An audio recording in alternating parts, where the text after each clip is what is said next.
So imagine your body being so sore like you just came back from the most intense workout of your life.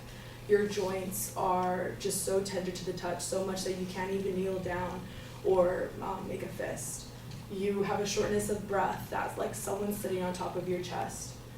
And you feel so tired that you want to fall, like it's like you want to fall into a coma, but you can't because your body is in so much pain that all you can do is just pretty much cry and let the pain pass. What I just described for you is a daily struggle for some. It is also known as a lupus flare-up. Today I want to describe for you the definitions, symptoms, and medications of lupus for you. I am knowledgeable of this topic because not only do I know a few friends that are fighting this chronic disease, but I myself am fighting this disease. This topic of lupus can be relevant to everyone because we all could know someone that's fighting this disease. It's good to be knowledgeable of the topic to know what your loved ones is going through. So today we'll be defining what lupus is, describing what the symptoms that come with the disease, and the medications used to treat lupus. So now we'll define what lupus is for you. Lupus is a chronic autoimmune disease that can damage any part of the body, such as skin, joints, and/or organs.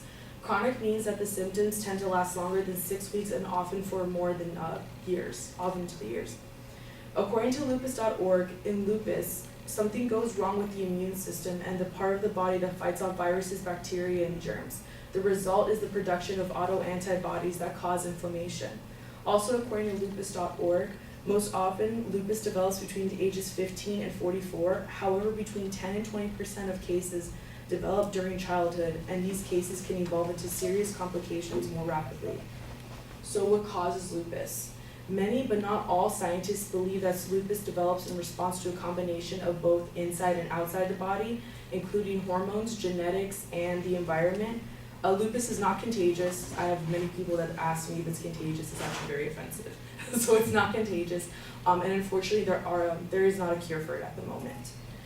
Because of the hormones, according to lupus.org, 90% of the people who develop lupus are women, though men can also develop lupus and their disease can affect some organs more severely. Also, according to lupus.org, the first-degree relatives of people with lupus parents, sibling, or child have 6 times the risk of developing the disease. So right here, I really couldn't find like a table about it. So an estimated 1.5 million Americans have lupus. 90% of people with lupus are women, but men also can develop lupus. And 15% of the individuals diagnosed with lupus are actually children. Okay. So now I'm going to show you some of the symptoms, describe for you some of the symptoms that come along with lupus. Memory loss, shortness of breath, sores inside the mouth, depression, strokes, rashes on the face and body, nausea, vomiting, joint swelling, kidney failure, and even death are just some of the few, if extensive. I could really take up the 7 minutes of all of the some symptoms that it comes with it. According to Women's Health.gov, having lupus increases your risk of heart disease, osteoporosis, and kidney disease. A lupus flare-up is when all of the symptoms I previously mentioned are at a peak. They can be caused by overwork, stress, heat, sunlight, cold, and stopping your medications. According to mollysfund.org, it is important to report any of these with your medical caregiver as soon as possible so that you can quickly assess and treat symptoms that could signal a flare. Every person is different with lupus. If you know someone that is actually having a flare-up, just get their just what they want to do. Usually for me is I just need to go to a dark room and just cool down, but for some people you actually may have to take them to the ER. So like I mentioned earlier, unfortunately there is no cure for lupus, but there are medications to treat the disease. So here are some of the ways to treat lupus. There are many medications when living with lupus. Hydroxychloroquine, also known as Plaquenil, methotrexate, steroids, muscle relaxers, chemotherapy, and vitamins are just some of the medications that are used to treat lupus. According to mollysfund.org, along with taking your prescribed medications, getting physical activity, emotional and rest, exercise, good nutrition, avoiding sunlight, and learning how to deal with stress are just some of the ways you treat your lupus and work towards being in remission. An example is of me also too. I was diagnosed in 2010. It definitely changed my life, I think in some ways for the better. In some ways, definitely not. It definitely sucks. I cannot, which is why I'm always wearing a jacket. I can't be in direct sunlight. I will literally singe. I will burn, and I will have to be taken to the hospital. You know, probably my worst going through everything was between 2015 and 2016. To be really honest, I thought I was going to die. I was in and out of the hospital 3 to 4 times a month. I would wake up in the middle of the night screaming, and my mom would have to take me to the hospital because I was in just so much pain. They actually started me on methotrexate, which is a mild form of chemotherapy in pill form. I did start seeing some improvements. I was just terrified of just losing hair. I mean, I'm a girl. Our biggest thing is like hair, you know, not being able to do that. I was so scared of not having eyebrows. I was so terrified of having that. That's why I was more scared of that. And, you know, but I did start seeing some improvements, and I actually did start doing little things, working out, learning stress, like relieving stuff, like breathing exercises, actually getting some sleep. And I'm actually happy to say I left class early on April 5th, and it's because I'm actually in remission. So I'm really happy about that. And, you know, as you can see, taking these medications and just doing these little things in your life, it can make a better improvement for you.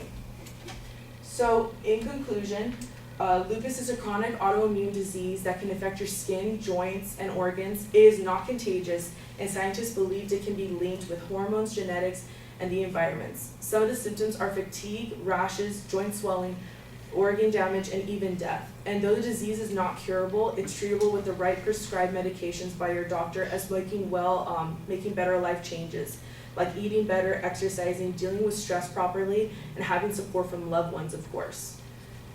So if you know anyone fighting with this disease or any other battle, please remind them to keep fighting and let them know that they are warriors. And also, too, another thing, May is Lupus Awareness Month, so please remember to wear purple. Thank you.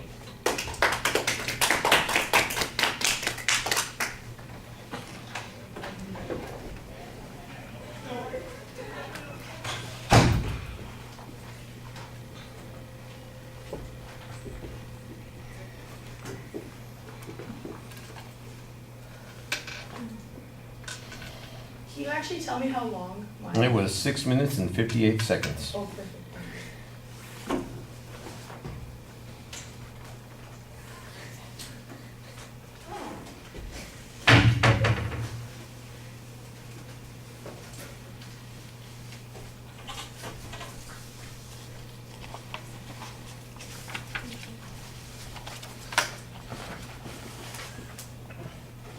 All right, there are lots of good things in the presentation, so let me just pick out a couple of things that maybe you could work on, and then we'll top it off with all of the nice frosting stuff, you know, that makes it all sound great.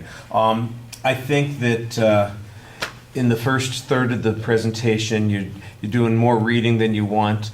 When you start talking to us about your personal examples and when you get to the material that you know well, it's really great because you do a good job looking at us and speaking to us at the time. The first part of the speech, there's a lot of the use of the notes, and so that's a little distracting. I did think, however, that it was well researched. You had a lot of information in the presentation. The visuals are fine.